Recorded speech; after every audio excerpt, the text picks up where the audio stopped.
Coming up on Michigan Replay, the Wolverines prevail at West Lafayette in a showdown with Purdue. We'll have the highlights. We'll also meet Marlon Jackson, the cornerback opponents try to avoid. And we'll look ahead and scout the Spartans of Michigan State as we get set for the annual Backyard Brawl. All that and more coming up next.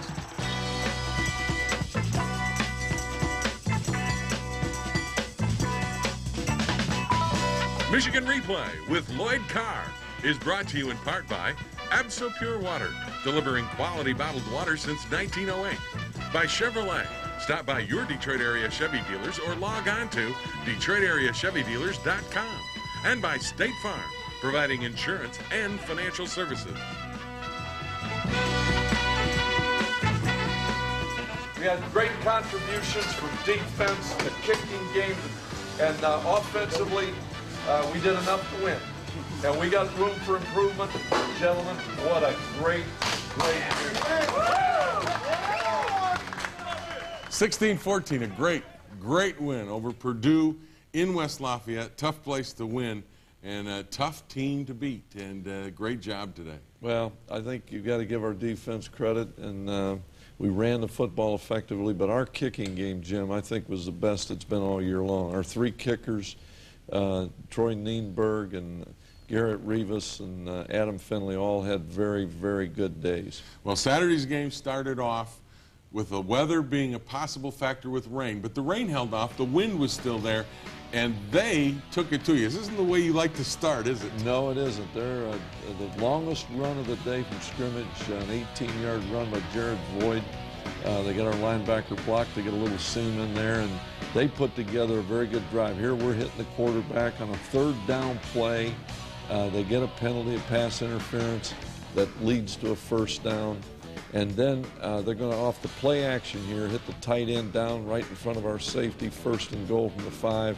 And then we get outside the defense here, and they're on the board 7-0. This is not the way you'd like to start, but the way you respond is exactly what you wanted to see, right? Well, I think it was really our best drive of the day because it did get us back in the game and took their crowd out of the game. Here's a very good day again for Michael Hart. I think our offensive line did some great things in there. And your tight ends played well.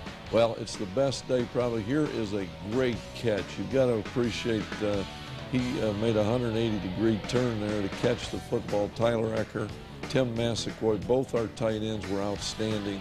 And then this well-blocked play, there's Jason Avant, and Michael finds a way through sheer determination to get the ball into the end zone. And they had to review that play. Clearly he was in, and you've got the game tied up 7-7. We move to the second quarter, but that's the way you want to respond. Well, Jim, now we're into the wind in the second quarter, and here is one of the real hard hits of the game. We had a few, and it was a hard-hitting football game, but I think that kind of contact on wide receivers can really have an impact. Here, good protection, and Purdue did a great job mixing up the blitz. Another in man coverage, Chad finds Massaquoi, and this kid finds a way to come out of it. Michael Hart, yeah, he comes out the other end, doesn't he? Well, he's another 200-yard day for him. Well, and unbelievable when you think about the whole thing. And here, they get a piece of this. But you talk about a big kick, a big 3 points. When you look back at the from the back end of the game, those kicks are all big. They are, and you've got the 10-7 lead right now, and then you continue to move the ball. This team hadn't allowed a 100-yard rusher all year. Well, we ran the ball very, very well off tackle, and here, this is a miscommunication. We should have gotten a timeout because our wide receiver didn't get the call, Jason Avant, and Chad should have called a timeout there, but then we make an interception because we got a guy in the wrong spot. There's another great day by this Woodley kid. He gets better every game. This is the one play they got out in, and this was a missed coverage, right? Well, yeah, we should have been back. We should have been safe there. We had a zone blitz on, and but fortunately here, we come up with another.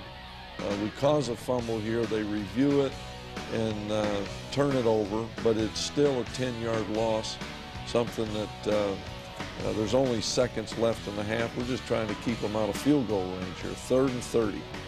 And they get down inside, but this again is into the wind. They've got to kick this into the wind, and it was a factor. Jim, it would have been an absolutely incredible kick, but Gabe Watson there, you see McClintock, Shazor's coming hard, and Pat Massey made a great effort to get his hand on the ball, and we get out of there with a 10-7 lead. I was going to say, the lead at halftime, given what happened in the first half, you got to be pleased at that point. Well, we had some opportunities that we just weren't able to take advantage of offensively, but our defense was playing great, and we're doing a good job in the kicking game. Well, the second half was a dandy. It ends up with a Michigan victory, and we'll come back and we'll take a look at those highlights. But first, we hear from Pat Massey, who says pressure on the quarterback is a team thing. He was scrambling. When we got pressure on him, it was scrambling, and that's just due to coverage. And so, I mean, it just goes right back to that team effort. I mean, we had success up front because the guys in the back were doing the job and standing their men. I mean, it's just unbelievable what a team effort it was.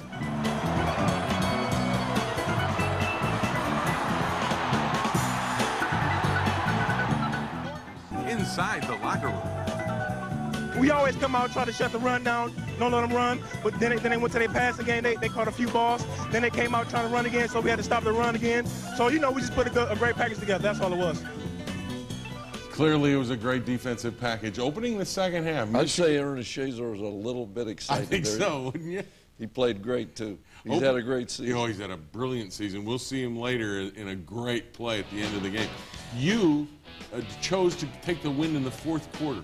Yep, we kicked into the wind, Jim. Purdue had the option to receive. And you told your defense, you guys are going to get a short field. Yep, we told our defense we got to hold them, try to get a turnover, and that's exactly what a great effort by Gabe Watson there, forcing Orton to throw under pressure. Leon Hall makes a fine interception, and we're running the ball off tackle with great field position here in the 10-7 lead.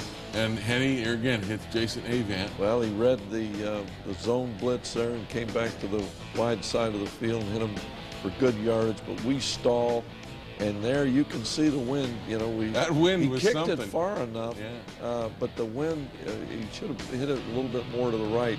But that is a tough kick into that wind. One play, Jim. It just kind of took the edge off the defensive performance. You know, that's interesting because this is one of those things where you're matching up and you're looking for certain people. One of our other linebackers should have been on that back there, but it's a very difficult thing to do. And Purdue, give them credit, made a great play when they got a match that they wanted. We came right back. Yeah, this is your next Terry possession. Malone made a great play. We get a good completion there to Tim Massaquoi, and this kid breaks another one out of there. Well blocked play in the cutback. Well, now, you take a look at this run. Tell me how he does this. Well, you know, it's a lot of guys out there fighting, but he just keeps driving his legs, and at some point comes out of it and turns this into absolutely great field position for us. You're unable to score, but here into the wind, Garrett Rivas answers. Well, this is a big kick, like they all were, but that was good protection. You see there, Purdue's got the best rushing field goal block team maybe in the country. They blocked a lot of kicks in the last 2 years. There is one of the many outstanding plays that Gabe Watson made. Well, he just destroyed their center. Well, he controlled that gap and on a 3 or 3 yard loss there. And here's a great effort by Steve Bresson. Well, I thought you had one here. I thought he was going all the way, and we make a block, one more block. If we could have got there, we'd have taken it all the way back. But Preston's been close, and he's starting to feel good about what he's doing back there. And this one, you talked about their block. They were able to block this kick. Well, they came off the edge. Their strong safety, Pollard, got it. And they executed there extremely well. And I don't know if the ball got up enough. But here, Woodley and Massey. Woodley did a good job. Well, your jumping defense back just outside. continues to get the ball back. Well, we had great pressure on Orton all day long, Jim. Our corners, I think Marlon Jackson had a great day on their outstanding receiver, Stubblefield. And and that was a big part of the matchup we were trying to get. And this is the drive that you guys put together to ultimately get the lead. Well, Jim, we're running out of time here. Here's a well-blocked sweep play, and this kid, Kevin Dudley, what a great football player he is. And this is a big play, even though it doesn't get you a first down. Well, it was 3rd down and 10, and or 9, and we hit it up in there for 7 yards. And you're right, it does give us a little bit closer kick, which takes the wind out of a longer kick, and absolutely great protection, a great snap, a great kick, and now we got the lead. We got to hang on against an offense that can go a long way in a hurry. And here's the play that ends it. Well, there's a great Marcus Curry comes back and is going to make the tackle, and the defender jumps up, and Ernest Shazor makes a great hit, knocks the ball loose, and Leon Hall got the ball in bounds. And now this kid right here makes a nice play. He stays in bounds. We're trying to run the clock out. There's a lot of heroes in this game. There sure were. 16-14 the final. Do me a favor. Quit calling Michael Hart this kid. Hey, everybody in the world, is a kid. I know he is. He's I don't just a know if he's freshman. got his driver's license yet. But he has been remarkable. But I think we ought to be Michael Harting him instead of this kid. Well, you're the coach. You probably can get away with it, huh? Well, you know, next year I'll change him. Begrudgingly. He's playing like a man, I'll tell you that. Yes, he is. This game, huge game on the road. Talk to me about, again, you talked about while we were getting ready to shoot the show. This is a team effort. This was a great team victory. Secondary, offensive line, protection, quarterbacks, receivers, everybody got involved. Jim, every guy I think that took that trip had a contribution of some type. And if you can go through the roster, an amazing thing that happened down there in this game, because if there's a play in every phase of the game, if you don't make the play, you're going to lose the game. That's what it comes down to. And again, I want you to talk about special teams, because you know sometimes the give the special teams kind of gets lost in there, but that was the difference. Well, I think Mike DeBoer's done a great job. We've got great chemistry on this football team. And you know, that's not going to win games for you, but it gives you a chance. And the execution and all those special teams, I think it was the best special teams effort of the season. And it turned out to be a 16-14 victory for the Wolverines over Purdue at Ross-Ade Stadium. And the Wolverines maintain their spot in first place in the Big Ten. When we come back, we'll get up close and personal with Marlon Jackson. But first we hear from Gabe Watson, tired and happy after that nail-biter at Purdue. It was a wonderful game, you know, heart pounding throughout the whole game. And after that last play, you know, the fumble and things like that, you know, team effort, and after the win, it was just big. I'm speechless right now.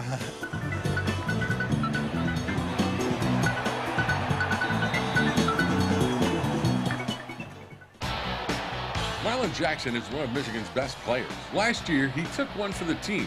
He moved from his natural position of cornerback to safety. It wasn't easy, but Marlon did it because the team needed it. Personally, I felt like I kind of was out of position, but you know, football's not an I thing. It's a team thing, you know, and it was a move that was necessary in order for the team to be successful, you know, and everything worked out for the best for that year. I mean, so it wasn't totally bad, you know.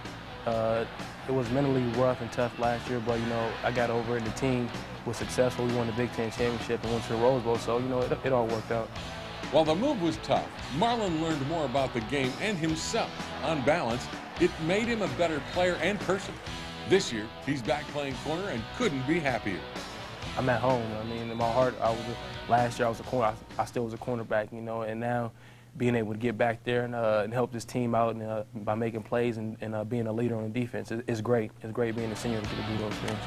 He's firing, and this one's intercepted by Marlon Jackson on the 18. He's headed the other way, up to the 20, 25. He's all the way to the left sideline, cutting back to the middle. He's at the 40. He leaps over a man at the 45 and is tackled at the Illinois 49-yard line.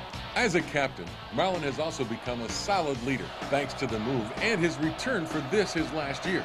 Yeah, he could have moved on after last season, but didn't, and was rewarded by being voted a captain.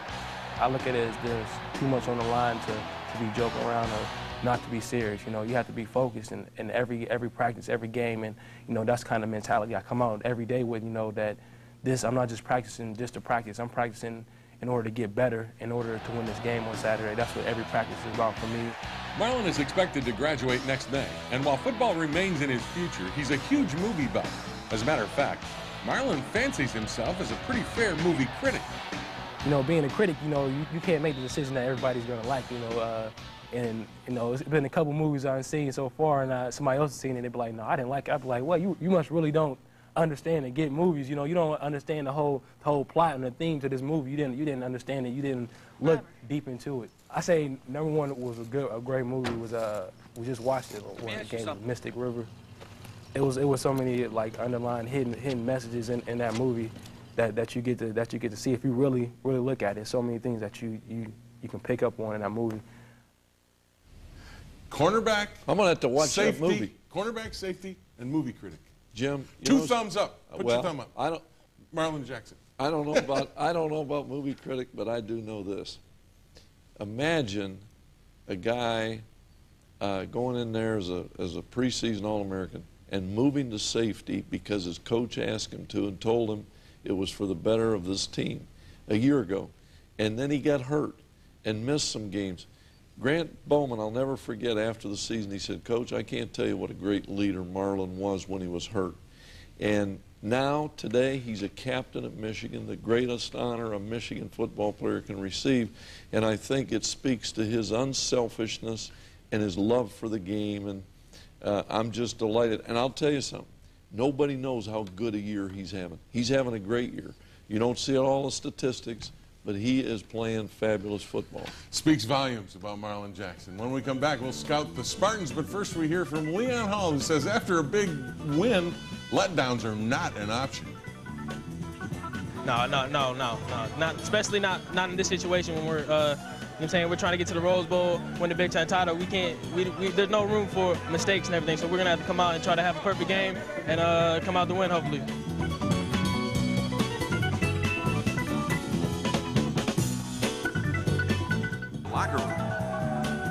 Michigan State's stepping up. They're having a good season. You know, they stepped up over last year, and we're coming home after 2 weeks on the road. You know, we're excited, and hope the fans are getting excited too. So it should be a good game.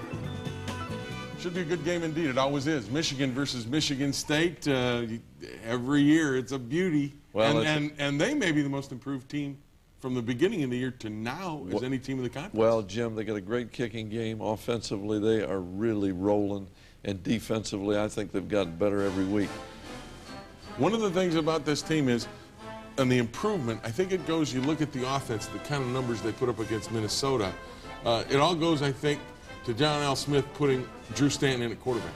Well, I think what they do, which is much different than some spread offenses, this guy at quarterback is a great running threat.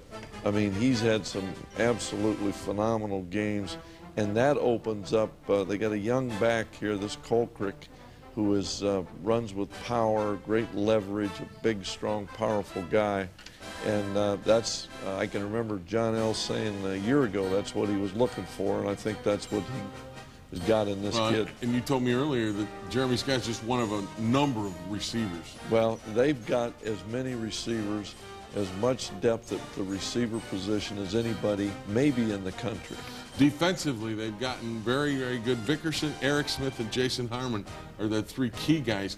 But when they put they're all hurting on Minnesota's running game, that gets your attention. Well, they're all returning starters, and they're coming in after a great win against an outstanding football team with a lot of confidence. And this is really what this game should be all about. And the one thing you talked about, a great kicking game. Brandon Fields, their punter, leads the country, and Dave Rayner is an outstanding place kicker. Well, the Fields is a weapon, Jim, and you know, because of field position, you're always and Rayner can kick field goals from 60 yards, so they don't have to get far down the field to be in the field goal range. Does playing a spread like Purdue the week before, and playing a spread offense like Michigan State, help and get preparation, or is it different? Well, it is much, much different because when there's no backs in the backfield except the quarterback at Michigan State, he is like a tailback. If there's one back back there with them, it's like they have two backs. So it's a much more complex system to defend than for example, just a team that throws the football, because they have great balance. They run the football more than they pass it. Now, that's not something you see normally from a spread offense. Well, it ought to be a great football game, and it always is, and it's the rivalry game. Well, we need our fans to come and be ready to go. Lloyd, big question now is, do you have your bracelet on? Yes, I do. Well, let's see your bracelet. You got your bracelet right on? here. Right there? Well, these bracelets, for everybody, if you want to know, it's one of the things that Lloyd Carr is involved in raising money for the Champions for Children campaign, raising funds for a new children's and women's hospital. It's called the M Go Blue Vermont wristband, and they'll be on sale starting October 30th at this weekend's game between Michigan and Michigan State. And each bracelet costs $2, but $1 goes right to the campaign for the children in the building of the hospital. It's a great thing for you and Lori, your wife, to do and co-chair this event. Well, Dave and Jan and Brandon are part of it, but Jim, we must build this hospital, and it's going to take a great team effort throughout this state and throughout the country. The people that have had children have their lives saved in this hospital, and we got to get it done. And our football team this spring had a car wash to kind of kick off some of the fundraising part of it. But yeah, it's a great cause, and we're excited to be a part of it. We hope everybody gets them this weekend. You can get them at the M-Den, Myers, Dunham's, or at the Atlanta Bread Company on campus. Be sure you're here next week, because it's a big one. Michigan versus Michigan State, right here on Michigan Replay. Michigan Replay has been brought to you in part by